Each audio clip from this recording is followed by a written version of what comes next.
have no idea if you guys can hear the very loud music coming from downstairs or if my family will yell at me to come down and hang out with them halfway through this video, but we're just gonna go for it anyways.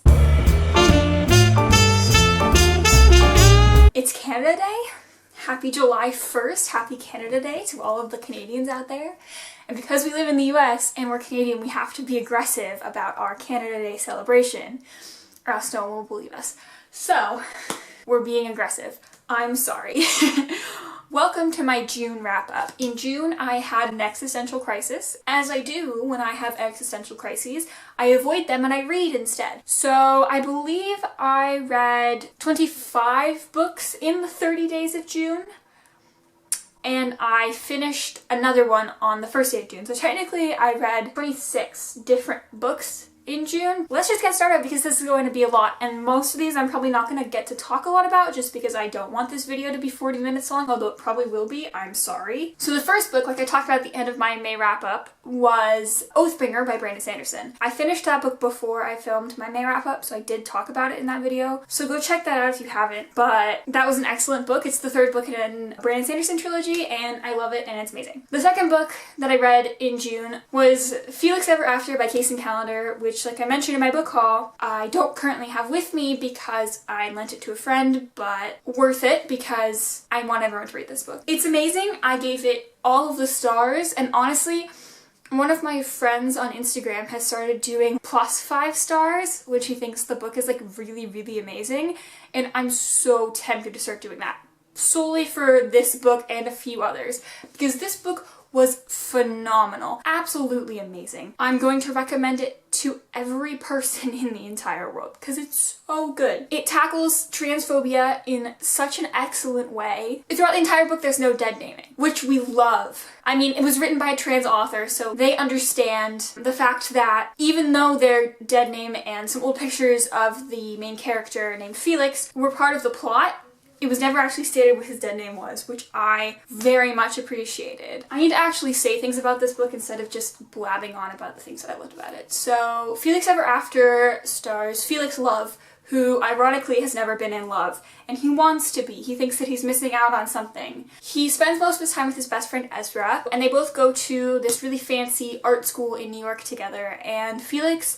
throughout the summer is taking summer classes, working on his portfolio for the colleges he's applying to, and he spends like a lot of time with Felix and not with his father because he has sort of an interesting relationship with his father. Despite his father supporting him in his transition, his father doesn't actively support him, I guess. It's the difference between being actively accepting and just being accepting by default, right? It's not like his father is calling him a girl or dead naming him all the time, making him wear dresses or anything like that, but it's not like his father is getting the trans flag tattooed on his body or anything like that. So like there's this weird feeling that Felix's dad doesn't accept him despite the fact that his dad helped him with a lot of things in his transition. So Felix is just dealing with a lot of feelings. Obviously, he's growing up, he's in high school. Everything in high school is heightened by drama, and nothing gets better when his dead name and some photos of him before he transitioned get released to the whole school. So it's just this really great book about discovering yourself and questioning yourself even after you've come out as something, which is totally okay and a really important part of people's journey if that becomes a part of their journey. And it's just so good. And please read it. If you're a trans person, read it. If you're not a trans person but still part of the LGBTQ+ community, read it. If you're a cis-het person who supports the LGBTQ+ community, read it. If you're a cis-het person who does not support the LGBTQ+ community, you're probably not going to read it. But please do, because it's amazing. And it's just beautiful. Like, the cover is beautiful, the whole book is beautiful, and I'm just not talking about it, but it's so good. After I finished that, I was feeling all of the trans love, and so next I picked up, again, I Wish You All the Best by Mason Deaver, which I read back in March and completely fell in love with, and I will say all of the good things about it, but I won't, because I already did that. If you want to see me gush about this book the first time, go check out my March and April wrap-up. This book is amazing. It's about a non-binary character who gets kicked out by their parents when they come out to them and has to go live with their sister who they've been estranged from for 10 years.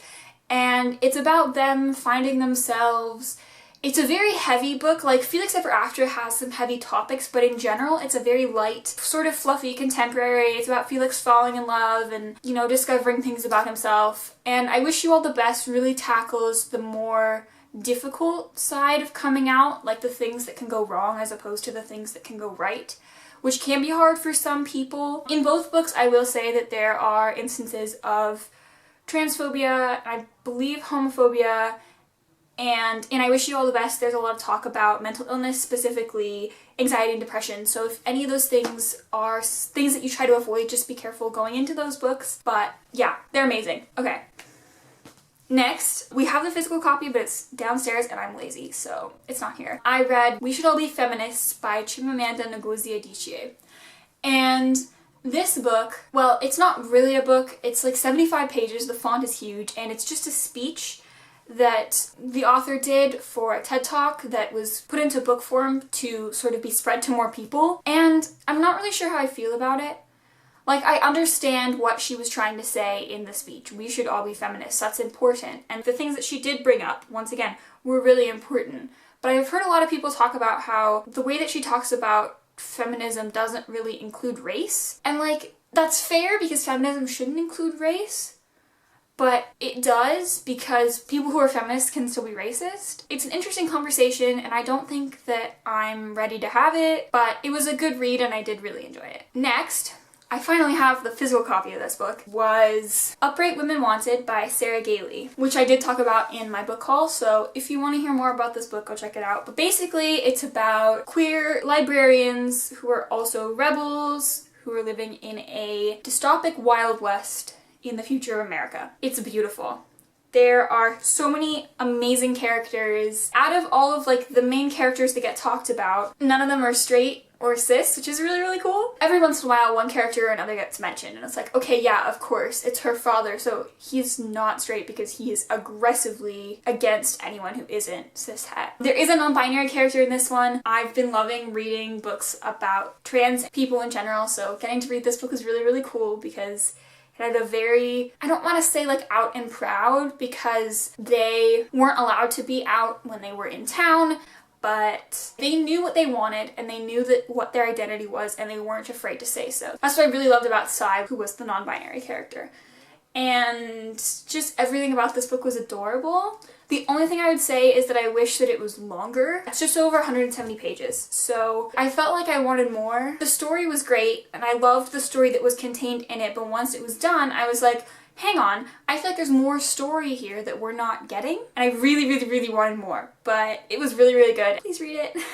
Read it, read it. I feel like most things on this list, I'm just gonna be like, read it, read it, read it, read it.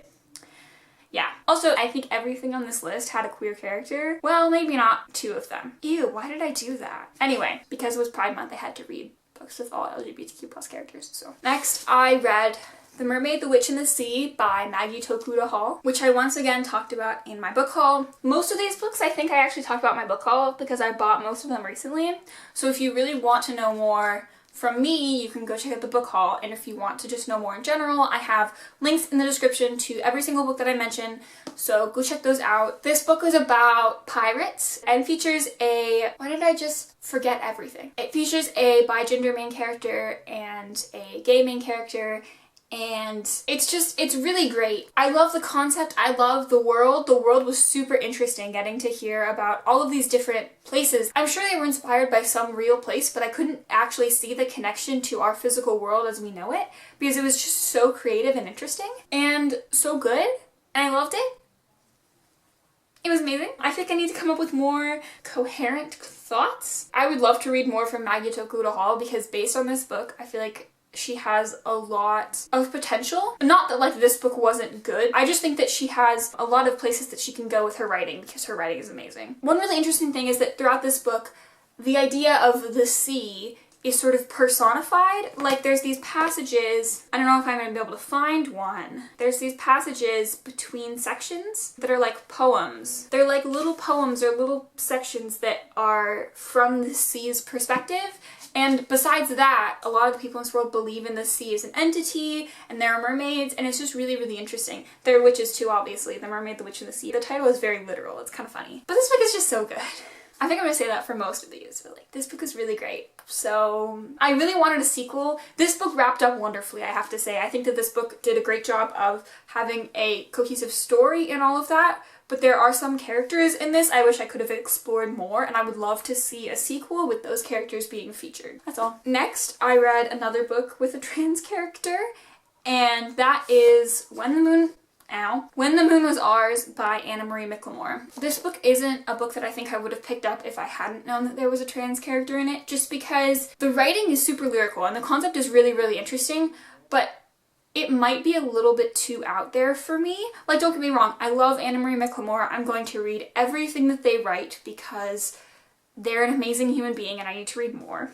I will. I'm going to this month. That's the plan. I don't know why I can't get my thoughts together right now. The two main characters are named Miel and Sam, and the interesting thing about Sam is he's trans, and his mother, I don't know why I can't remember right now, but there's something in his culture where if the father dies in a family and there's no brothers, sometimes one of the daughters in the family will start dressing as a boy to provide for the family and be like the man in the house, and then when that person grows up, they're expected to get married and have children and sort of like become a woman again. And so when Sam was little, he was that sort of person. And as he got older, he knew that his mother expected him to one day sort of shed this disguise and marry someone and have children and be happy. But to him, it isn't a disguise. It's like part of himself. One of the really interesting things throughout this book is like, we are never introduced to Sam as not a trans guy, but by the end, he's accepted himself as a trans guy, and that was a really great journey to go on with him. And I still don't think I can really describe this book because the concepts are just so all over the place and crazy, but like, they're so good.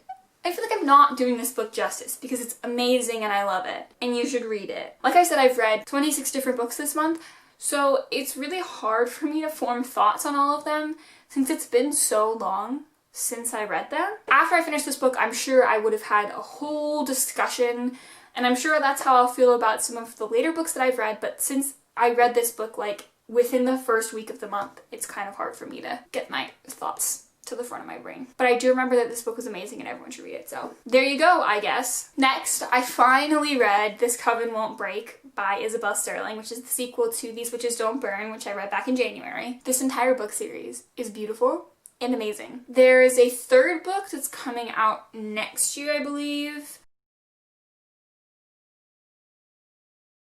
I loved this book. Seeing all of the characters develop and seeing the plot, even though I felt that the plot in These Witches Don't Burn wrapped up completely, seeing the plot reopen and develop, but not in like a startling way. It was like sort of in an expected way. And yet, These Witches Don't Burn could have been a standalone, if that makes sense. And getting to see all of the characters develop, and especially the main character and her girlfriend, seeing their relationship develop was really, really cute. And I want to know more about Cal, because he's beautiful and we love him. Yeah, this book had a trans character too, his name was Cal. I sort of went on a binge because I love books with trans characters. Anyway. I'm gonna stop talking now. Next! Ooh, okay, this is fun. Next, I reread Check Please Book 1 #hockey so that I could read Check Please Book 2 Sticks and Scones.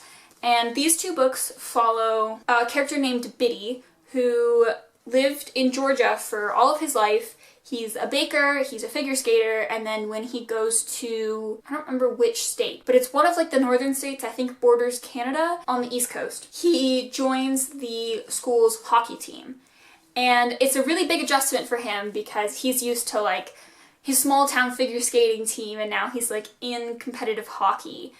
But he makes really great friends and he's such a fun, heartwarming guy, and it's so cool to see him really be unashamed to be himself. Like, he's surrounded all the time by all of these dude bros who like laugh at each other burping and all this stuff, and he's still unafraid to go in and like tell them their kitchen is disgusting and clean it for them and then make them a pie, and like they don't call him names, but he doesn't worry about them calling him names. He's just there and unapologetically himself. And it's really, really great. These take place over all 4 years of his college career. So this one is freshman and sophomore year, and this one is junior and senior year. And I don't know what else I can say about these. They're wonderful and heartwarming. and beautiful, and getting to see relationships develop and characters develop and sort of find where they want to be in the world is just such a cool experience. I don't read very many books that are set in college because I don't think there honestly are any, but these ones are definitely worth it. Next, I finally got to Beneath the Sugar Sky by Shauna Mcgwire, which is the third book in the Wayward Children series or the Every Heart Dory series. I'm not really sure which one it's usually called. As so far, each book in this series has followed a different character and kind of centers different characters in the other books, but kind of not. Like, this book, you definitely see some characters from the first book, but you get to see more of their character, and they're talked about a lot more, and you get to see more of them in general, so that's really interesting. Once again, I don't know why I can't talk about this book, because it was so good. I loved reading it. The main character is plus size, and there's a trans character and an asexual character, although her asexuality isn't talked about in this book, it's talked about in the first book, but like, you know, she's in this book, so technically there's rep. An excellent book. This whole series is great. They're really short too, so it's nice, you know, when your Goodreads goal needs like a quick boost. And I really need to get In an Absent Dream and Come Tumbling Down so that I can be all caught up for when book 6 comes out next January. I'm really sorry that I'm not really coming up with cohesive thoughts for these books. I feel bad, but also like I read that book in the second week of the month and it's been so long since then, so like sorry not sorry, I guess. Next, I reread Simon vs. the Homo Sapiens Agenda by Becky Talley because my little sister read it and then we watched the movie together, and then I was really excited for the TV show, Love Victor. So I was just filled with all of these Love Simon vibes and I needed to reread the book. So I did, and it was just as amazing as I remember it being the first time. It's so cute and heartwarming, and I love seeing him and his friends and his development and his relationship with Blue is just adorable. And yeah, I love this book. I did want to talk about something really quick. Something that I think a lot of people do in regards to queer books and like LGBTQ plus books is when the author isn't queer or like of a marginalized identity, we all dismiss it immediately. Like, as far as we know, Becky Talley is a cishet white lady, which is totally fine. And honestly, I'm thankful for her being interested enough to portray a character in such amazing fruition as Simon is in this book and not making him into some sort of stereotype. And I don't know how much experience Becky Talley has with the LGBTQ plus community. Just because she's married to a man doesn't mean that she isn't straight. Yeah, I don't know. It's just, I feel like it's really important that we don't dismiss books like this just because we think that the author is straight and cis. Like, you don't know what experience the author has, and honestly, this is a really great depiction of being queer in high school. So I'm gonna love it either way. That was probably a tangent that we didn't need to go on, and I hope that no one comes at me in the comments. We're just gonna keep going. So I'm sorry if the lighting or the angle just changed. My camera battery died, so I had to recharge it. I don't have another one. So it's been a hot minute, but we're just gonna keep going.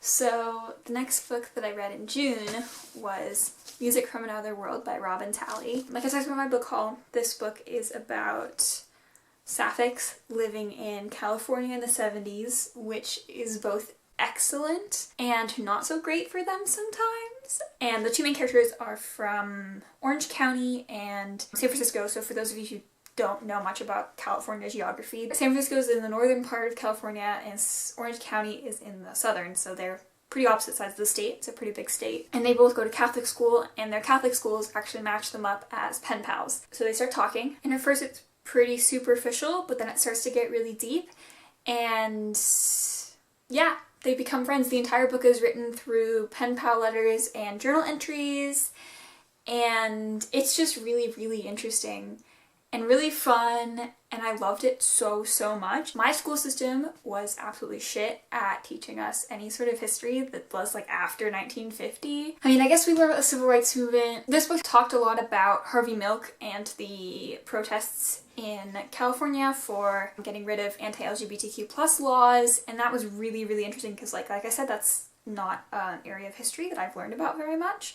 I just realized my hair is up and it was down in the last clip. Give me a sec. And this book was just really, really adorable and amazing, and also had some really interesting and poignant conversations. And now that I'm talking about it, I want to reread it again. Anyway, we're gonna keep going. Because like I said, I don't want this to be 40 minutes long. It's probably going to be, but you win some, you lose some. Next, I read Vengeful by Ve Schwab, which is the sequel to Vicious and is a dystopic-ish alternate universe book. It doesn't take place in towns we've ever heard of, but like everything in the universe seems about the same to our universe, except for when people go through near-death experiences, they gain supernatural abilities. So, like, one of the characters has the power to turn on and off pain. One of the characters has, like, regenerative properties. So, it's all about people who can become extraordinaries. After this discovery is made, people start doing it on purpose. It's about former best friends who now want to kill each other. And it's an excellent, excellent series, and I highly recommend it. It also has ace rap, so, like, we love that. Well, it's not explicit ace rep. There's not one character that's like, hey, I'm asexual. But like, it's heavily hinted that the character is asexual, and it's widely understood that the character is asexual. So like, I was a little bit conflicted on people calling it ace rep when it's not really, but I also feel like it's completely valid because the character exhibits every property that a stereotypical asexual would have. So there's a little bit of discourse there, but like, I think he's pretty cool, so. Next, I read Edge Dancer by Brandon Sanderson, which is a companion novel to the, what's it called? Stormlight Archive. The book that I finished at the beginning of the month, Oathbringer. In that series, there's this little novella about this one character who doesn't actually get talked about a lot in the series, but is becoming more and more important. And in this novella, we get to like, see her develop and stuff between the second and the third book, which is really, really interesting. It's not super long, but it was just really fun to get to see the character, you know, grow. And I really, really enjoyed it. Yeah. Okay, next. I need water.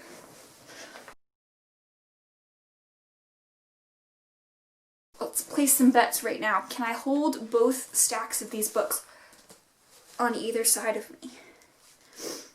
If you bet no, you're probably correct, but like, we'll see, I guess.